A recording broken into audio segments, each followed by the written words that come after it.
In the previous lessons, we learned how to combine functions by using math operations like addition, subtraction, and multiplications. But we can also put functions inside of other functions. Let's do this with an example. We have two functions here. F of x equals 2x minus 1 and g of x equals x plus 3. So what if we do f of g of x? F of g of x also means this. We're going to put g of x inside of f of x. And let's just start. So we can see that f of x is like the biggest function. It's the function that is larger. Is f of x has g of x inside of it.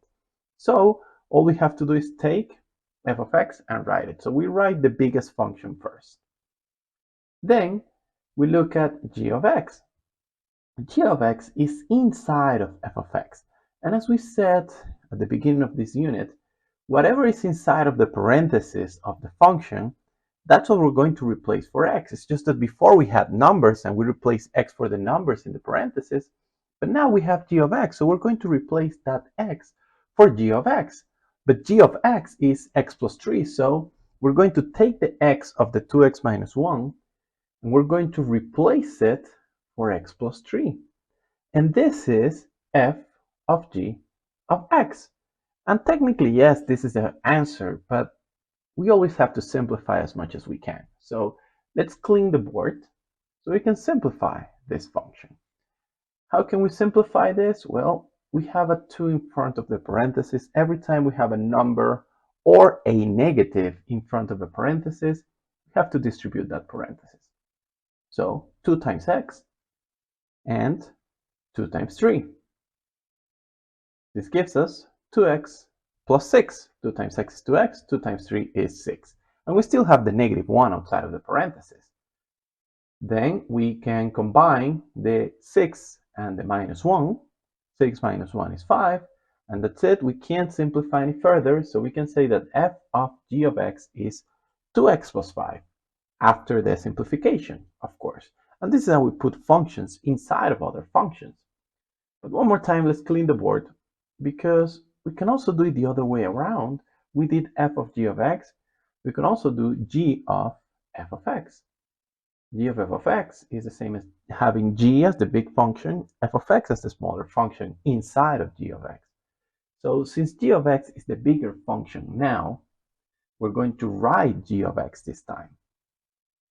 And then f of x is the smaller function, so we're going to replace the x for that f of x, because remember, the value inside of the parenthesis is the value of x, but this time instead of having a number, we have a whole function. So instead of writing x plus 3, we're going to write 2x minus 1 plus 3. And that's it. This is g of f of x, but one more time, we have to simplify. So let's start with the fact that this time we have, it's just a parenthesis. There is nothing to the left of that parenthesis. There is no number, there is no negative, there is nothing there. So we can just get rid of the parenthesis.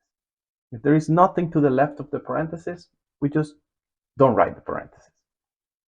Now we have minus 1 plus 3, which is equal to 2. And we can't simplify any further, so g of f of x is 2x plus 2.